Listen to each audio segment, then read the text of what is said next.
Hello everyone, मेरा नाम तुषार भारद्वाज और ये आपका अपना फेवरेट चैनल साइंस वर्ल्ड।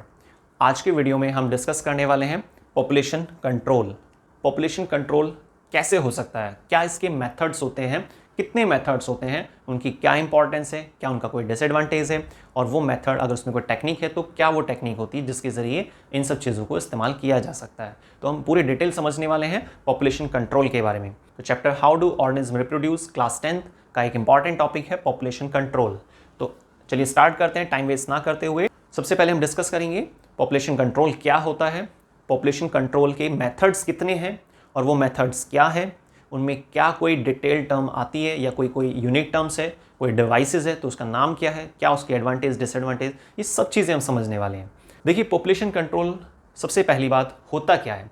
देखिए पॉपुलेशन कंट्रोल का मतलब है कि कुछ भी ऐसी टेक्निक्स, कुछ भी ऐसे डिवाइसेस, कुछ भी ऐसे मेथड्स का इस्तेमाल करना जिसके ज़रिए, जिसकी मदद से मेल बॉडी के द्वारा बनने वाले स्पर्म का कांटेक्ट रोका जा सके, फीमेल जेनिटल सिस्टम में एंट्री करने से ही रोका जा सके, या अगर बाई चांस एंट्री हो जाती है कैसे किल किया जा सकता है स्पर्म को।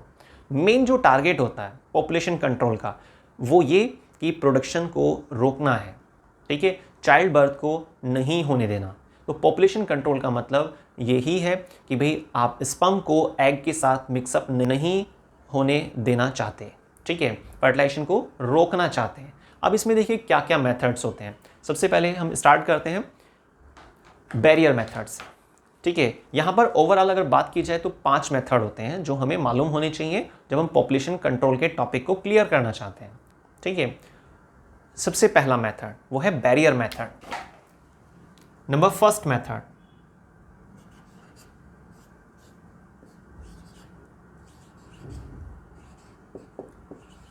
Barrier method.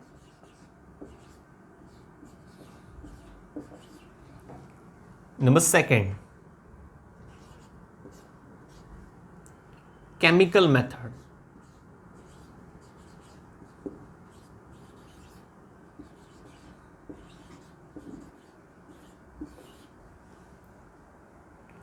Number third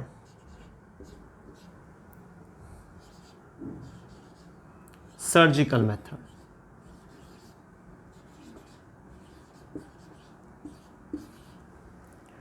number 4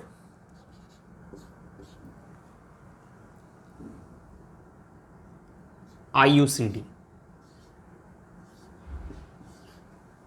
intrauterine contraceptive device. Last natural method.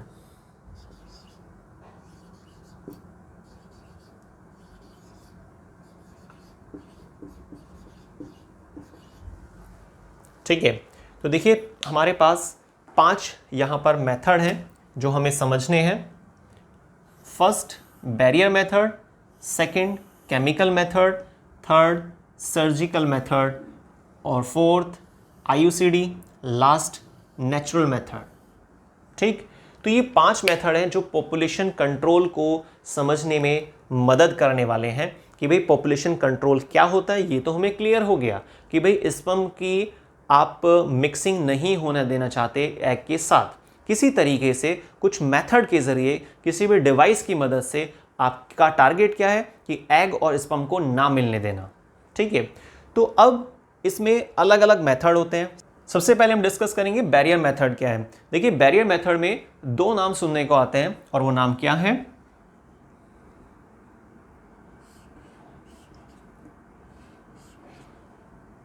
Number first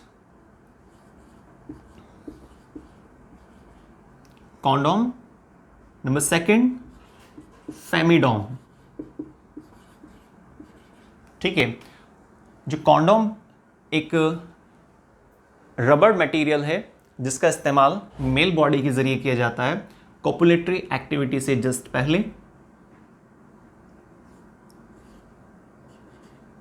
ये मेल बॉडी के जरिए यूज किया जाता है। और फेमिडोम सेम उसी तरीके से होता है जैसे कि कॉन्डोम का जिक्र किया गया। ये भी एक रबर मटेरियल होता है जो वेजाइनल लोकेशन पर प्लेस किया जाता है बिफोर कॉपुलेशन, लेकिन फीमेल बॉडी के द्वारा, ठीक है। तो ये तो हुआ बैरियर मेथड, जिसके ज़रिए आप मेल बॉडी के द्वारा जो स्पर्म बनते हैं उनको नहीं पहुंचने देंगे, किसमें, फीमेल जेनिटल ट्रैक्ट में। और आप सोचिए अगर स्पर्म फीमेल जेनिटल ट्रैक्ट में एंटर नहीं होते हैं, चाहे वो फर्स्ट मेथड के ज़रिए हो या फिर वो सेकंड वाले मेथड के ज़रिए हो, बस डिफरेंस क्या है इन दोनों में, ये मेल बॉडी के ज़रिए इस्तेमाल किया जाता है और ये फीमेल बॉडी के ज़रिए इस्तेमाल किया जाता है। तो उससे बेनिफिट क्या है, फ़ायदा क्या है कि भाई एग और स्पर्म मिक्स नहीं होंगे, और जब एग और स्पर्म मिक्स नहीं होंगे तो फिर टारगेट पूरा हो जाएगा, मतलब फर्टिलाइजेशन का प्रोसेस रुक जाएगा। ठीक है, तो पॉपुलेशन कंट्रोल के लिए सबसे पहला मेथड हुआ यहाँ पर barrier method. Next number second, chemical method. Chemical method क्या होते हैं, देखिए यहाँ पर जैसा कि नाम आ रहा है केमिकल मेथड, तो केमिकल्स का इस्तेमाल किया जाता है, जिसमें दो स्पेशल चीज़ों का जिक्र करना होता है। फर्स्ट, ओरल पिल्स,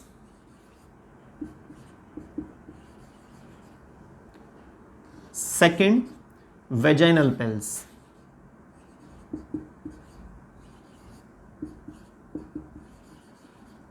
ठीक है, तो ओरल पिल्स और वेजाइनल पिल्स।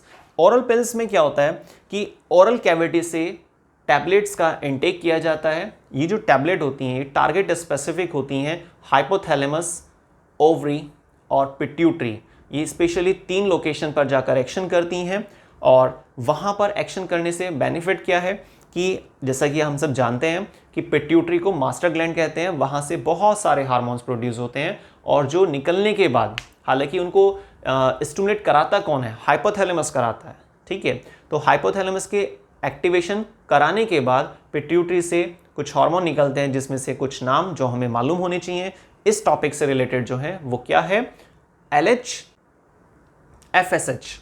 FSH एक वो हार्मोन है जो पिट्यूटरी से निकला, पिट्यूटरी के एंटीरियर पार्ट से रिलीज होगा, है ना, लेकिन रिलीज होने के बाद वो कहां तक पहुंचता है, ओवरी के पास पहुंचता है। ध्यान से समझिएगा, क्योंकि ये टॉपिक जो है इंपॉर्टेंट भी है, 10th लेवल के लिए भी काफ़ी इंपॉर्टेंट है, और 12th लेवल पर भी चैप्टर नंबर 3 में आपको काफ़ी डिटेल में मिलेगा ये, तो उसके लिए भी काफ़ी बेनिफिट देगा। ठीक है, तो बात ये कि ओरल पिल्स, जब ओरल कैविटी से टैबलेट्स का इंटेक किया जाएगा फीमेल बॉडी के द्वारा, तो स्पेशली 3 लोकेशन पर ये एक्शन करती है केमिकल्स, और वो 3 लोकेशन क्या है, हाइपोथैलेमस, पिट्यूटरी और ओवेरी।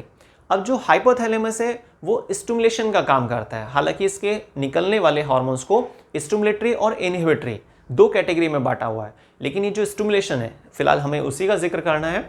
तो यहाँ पर स्टिमुलेटरी हार्मोन्स जो होंगे पिट्यूटरी के पास पहुंचेंगे, पिट्यूटरी के एंटीरियर पार्ट जहाँ से FSH और LH हार्मोन रिलीज होता है। तो ये जो FSH हार्मोन होगा पिट्यूटरी का, वो जाके क्या करता है, जनरल केसेस में जो साधारण तौर पर बात आती है, ये FSH hormone follicle stimulating hormone, तो पिट्यूटरी के आगे वाले हिस्से से फॉलिकल स्टिमुलेटिंग हार्मोन आता है, FSH आता है, और निकलने के बाद ये ओवरी के पास जाकर एक्शन करेगा, और ओवरी के अंदर जो प्राइमरी फॉलिकल हैं उनको सेकेंडरी में चेंज कराता है, सेकेंडरी को टर्शरी में, और फिर मैच्योर में चेंज कराता है, मैच्योर ओवेरियन फॉलिकल। पर ये मैच्योरेशन तभी पॉसिबल होता है जब FSH हार्मोन आएगा। लेकिन अगर कोई केमिकल FSH हार्मोन को ही ब्लॉक कर देता है, उसको नहीं पहुंचने दे रहा है ओवरी तक, तो आप सोचिए कि क्या ओवरी में एग फॉर्मेशन का केस चल पाएगा, नहीं चलेगा। तो यही काम करते हैं ये केमिकल्स।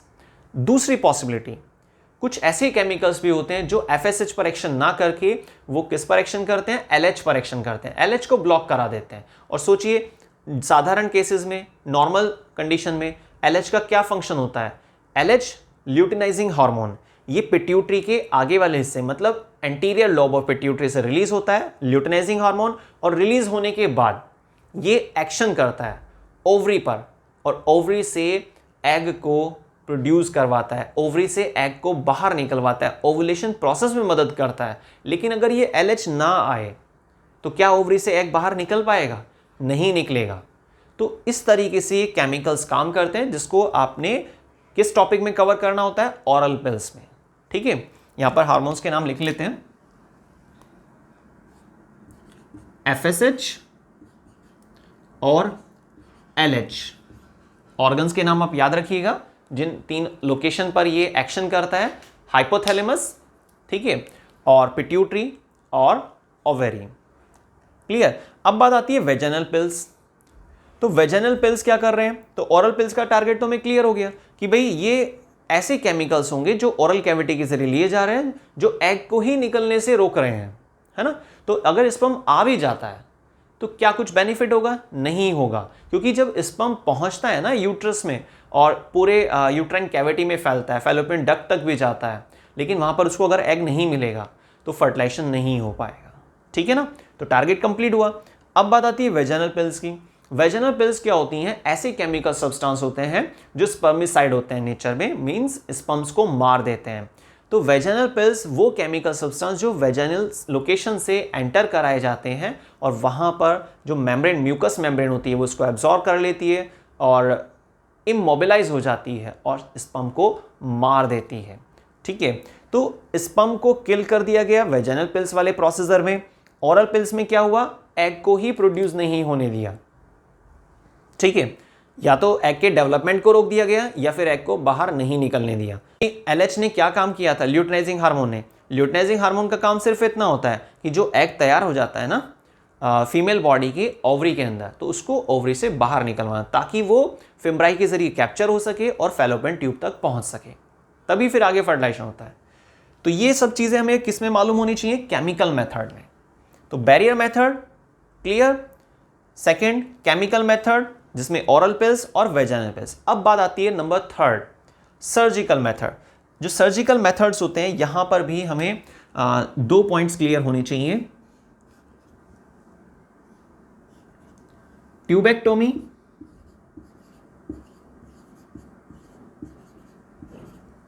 और वासेक्टोमी। देखिए ट्यूबेक्टोमी और वासेक्टोमी में क्या होता है? ये जो वासेक्टोमी टर्म है वो मेल से रिलेटेड है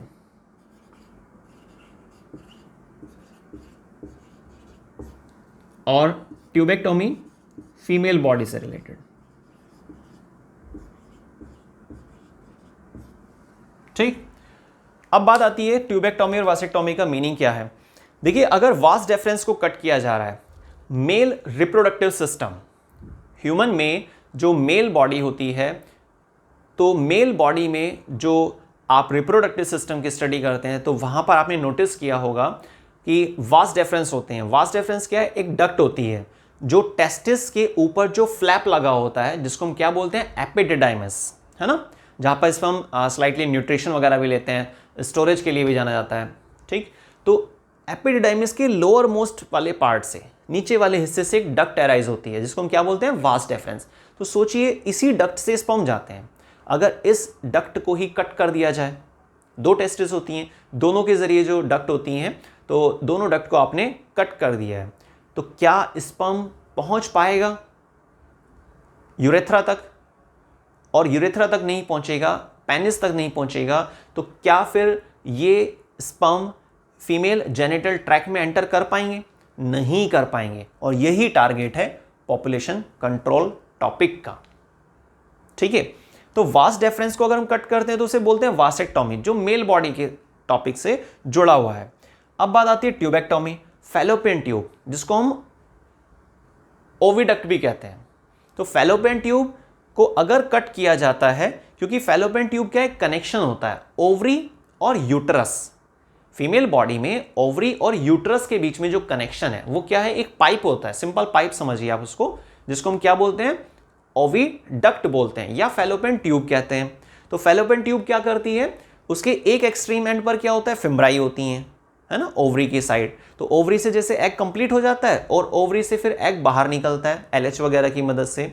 ठीक है।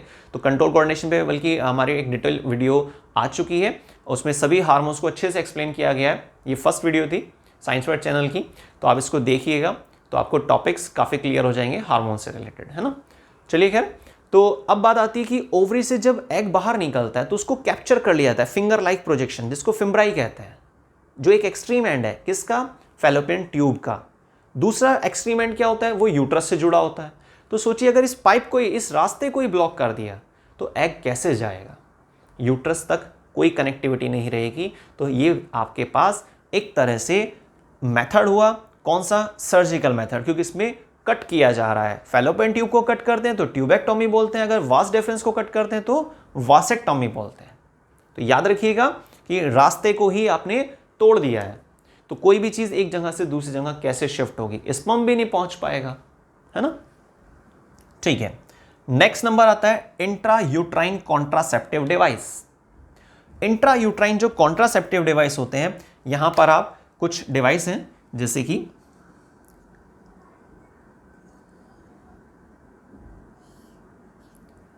कॉपर टी,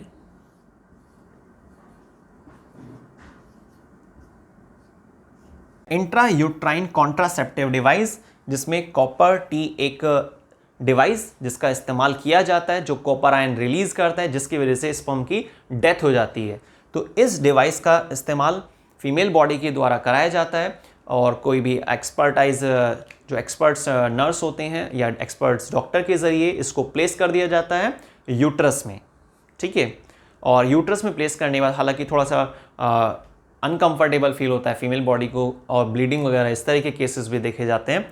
ये थोड़ा सा इसका एक डिसएडवांटेज हुआ। बाकी इसकी जो टाइम पीरियड है वो अप टू 5 ईयर्स तक कहा जाता है। ठीक है, तो कॉपर टी एक ऐसा डिवाइस होता है, एक ऐसा लूप होता है, हालांकि ये अलग अलग फॉर्म्स में आते हैं, रिंग स्ट्रक्चर में भी होते हैं, स्पाइरल फॉर्म में भी होते हैं, टी लूप फॉर्म में भी होते हैं ना, जिसको यूट्रस में लोकेट करते हैं डॉक्टर्स के जरिए, और लोकेट करने के बाद ये लगातार कॉपर आयन को रिलीज करेगा जो स्पर्म्स की डेथ का कारण बनता है। और फिर से वही बात आती है घुमा फिरा कर कि भाई अगर स्पर्म की डेथ हो जाती है तो एग और स्पर्म के मिलने को आपने रोक दिया। यही हमारा आज के टॉपिक का मेन मोटिव है, क्लियर करना कि क्या क्या तरीके हैं जिसके जरिए आप एग और स्पर्म के मिलने को रोक सकते हैं। नेक्स्ट और लास्ट मेथड, नेचुरल मेथड। देखिए, नेचुरल मेथड में एक जनरल कॉन्सेप्ट होती है, ये थोड़ा सा डिपेंड करता है कि जो कपल्स हैं, मेल बॉडी और फीमेल बॉडी, उनको ये सब चीज़ें क्लियर होनी चाहिए, कितनी उनके पास डिटेल्ड नॉलेज है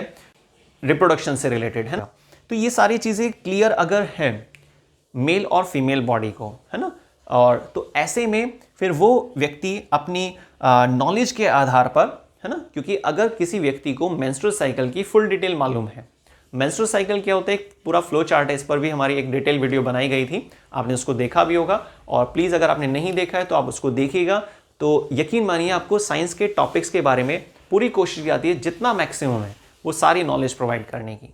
ठीक है, तो चलिए खैर, तो अगर मेंस्ट्रुअल साइकिल के बारे में फुल डिटेल है, आप उसको समझते हैं कि भाई हाँ, किस से कौन से डेज तक, कौन से कौन से डेज तक कौन सा मेथड है, जैसे कि 1 to 5 डेज तक मेंस्ट्रुअल फ्लो होता है, 6 से लेकर आप कह सकते हैं, या 5 से भी लिख दिया जाता है बल्कि बुक्स में, 5 to 13th डे तक प्रिपरेटिव फेज होता है, प्रिपरेशन चलती है, ओवरी के अंदर भी चलती है और साथ में यूट्रस में भी चलती है ना, तैयारी चल रही है एग के फॉर्मेशन की ओवरी के अंदर, और अगर फर्टिलाइजेशन हो जाता है इन फ्यूचर, है ना, पॉसिबिलिटी के आधार पे, तो यूट्रस को भी थोड़ा सा तैयार किया जाता है। 14th डे फिर ओवुलेशन होता है, ओवुलेटरी फेज कहते हैं। 4th फेज आती है जिसको हम बोलते हैं पोस्ट ओवुलेटरी फेज, है ना, कि भाई फर्टिलाइजेशन होगा या नहीं होगा। तो ये सारी डिटेल होती है मेंस्ट्रुअल साइकिल। लेकिन अगर ये सारी चीजें पॉइंट टू पॉइंट क्लियर हैं, है ना, और ओवुलेशन जब होता है तो बॉडी में क्या टेम्परेचर को लेकर कितना डिग्री तक चेंजेस आता है, अगर ये सारी डेप्थ वैल्यूज आपको मालूम है तो आप नेचुरल मेथड को समझते हैं। तो नेचुरल मेथड में थोड़ा सा चैप्टर्स के बारे में, टॉपिक्स के बारे में फुल डिटेल मालूम होती है, तभी ये पॉसिबल होता है। पर ये भी एक काफ़ी इफेक्टिव मेथड है, इसका कोई साइड इफेक्ट भी नहीं है, और थोड़ा सा लॉजिक्स होते हैं इसमें। तो याद रखिएगा, barrier method, chemical method, surgical method, IUCD और नेचुरल मेथड। ठीक है, तो ये कुछ टेक्निक्स हैं जिसके जरिए आप पॉपुलेशन को कंट्रोल कर सकते हैं और जो अनवांटेड प्रेगनेंसीज होती हैं उनको रोक सकते हैं। ठीक है, तो आज की वीडियो में बस इतना ही, मिलते हैं नेक्स्ट वीडियो में, तब तक के लिए धन्यवाद।